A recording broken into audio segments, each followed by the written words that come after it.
This is perhaps a world exclusive where we've not only got Andrew and Tristan Tate, but talking exclusively about money. Anyone who does not drive a Ferrari is a lazy idiot. It is that easy to get rich in the world today if you actually try. So how do you exist in that paradox? How do you not let it corrupt you? I don't think money or power corrupt moral people. I think they bring out more of who you really are, you know. I am essentially a poor person with lots of money. I'm a working class guy. I come from a council estate. I think you've turned over billions, but I don't think you've got a net worth of $1 billion. Well, how do you calculate net worth? So let's do a deep dive with Andrew and Tristan Tate on money. Are you really a billionaire though? Like really? Yes, Because I'll tell you why. yeah. So it's interesting because I think you've turned over billions, but I don't think you've got a net worth of $1 billion. well, how do you calculate net worth? Net worth is semi-subjective, would you agree? Assets minus liability. Okay, so we have assets minus liabilities, but then let's say your assets are companies, or let's say your assets are a brand. Then it becomes subjective. Yeah, well, it becomes what someone will pay for it at the time if you sell it. Okay. Which isn't subjective in the moment. Oh, well, that's right, but I've never tried to sell my companies, but then... But a lot of people go, oh, my company's worth $1 billion. It's actually worth cool. Correct. You're completely right. So this is why I'm talking about how it's subjective.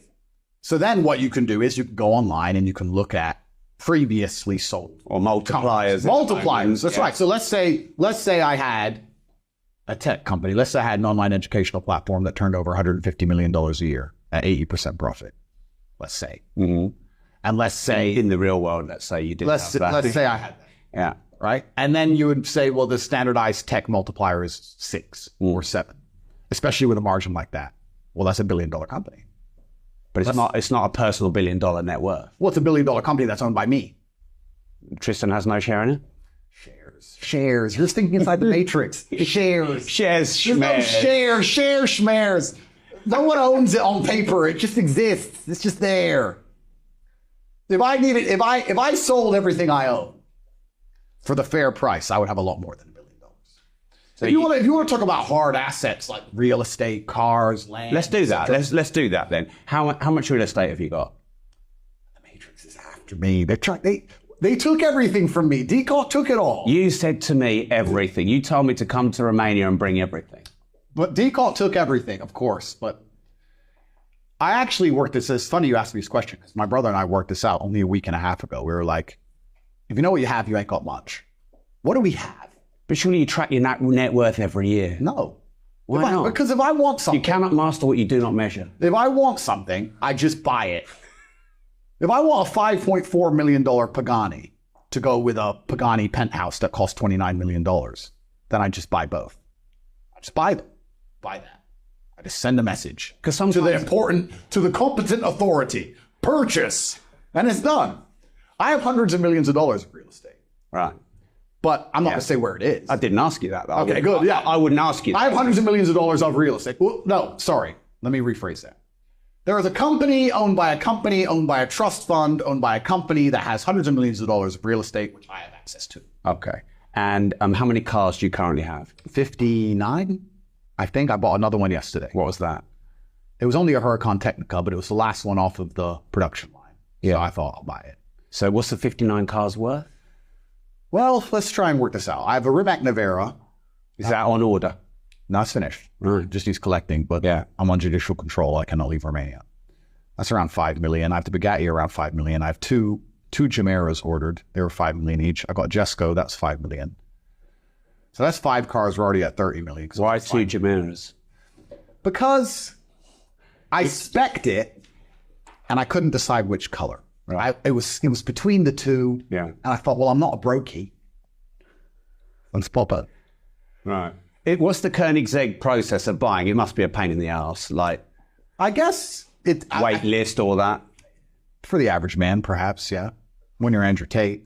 When you... Look at what I've done for the Bugatti brand. Think about it. Do they like you? Well, I don't know. Maybe they don't like me in traffic or whatever. But I guarantee the word Bugatti has been said more in the last 2 years than was ever said in its entire history. Yeah. If I say to Koenigsegg, I want Chimeras, they're like, yes, sir. So they like you? I think so. Yeah. Are there any car brands that won't sell to you? No, of course not. Are there any watch brands that won't sell to you? Of course not. Everyone loves me, Rob. This is a psyop.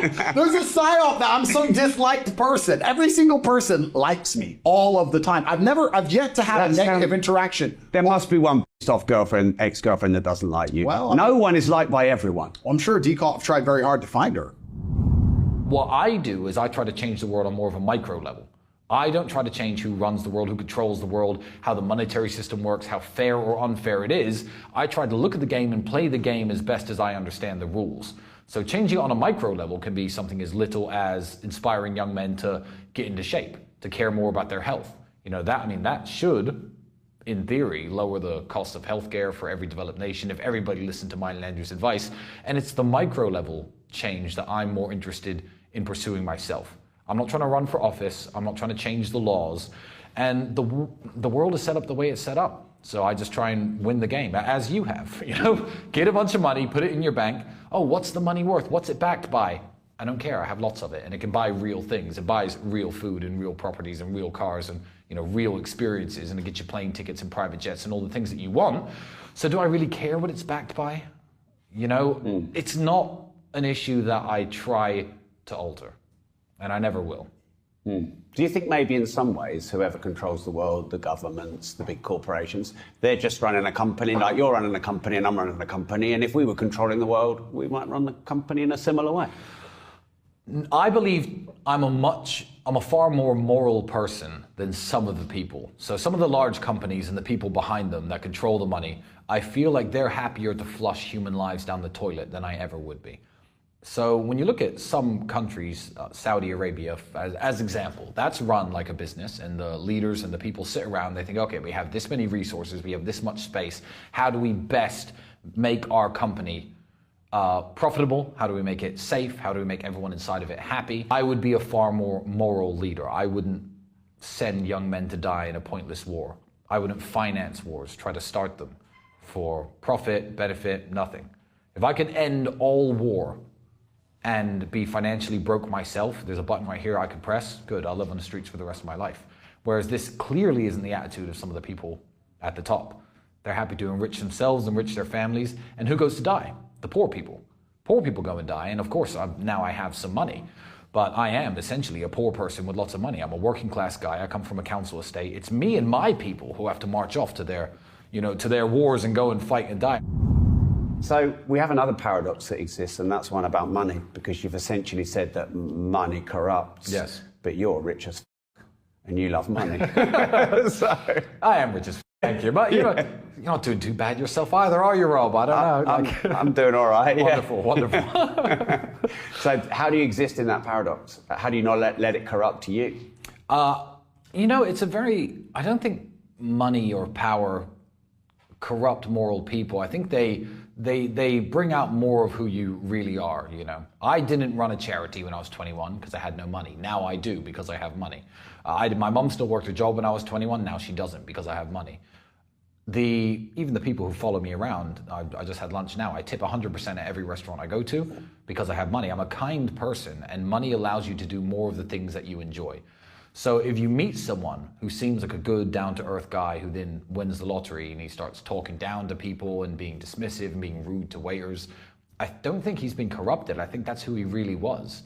But you can't act that way in a position of poverty. I feel like it reveals your true character.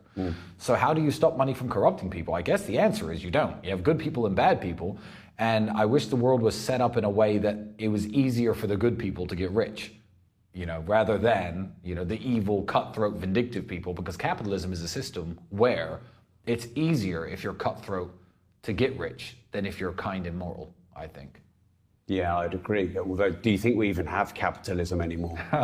Yeah, it's tricky. I mean, capitalism is a system. For capitalism to be real, money has to be real. Money has to be backed by something other than a military that's willing to invade every single country, saying no names, and and overthrow their leaders when they don't like using their currency.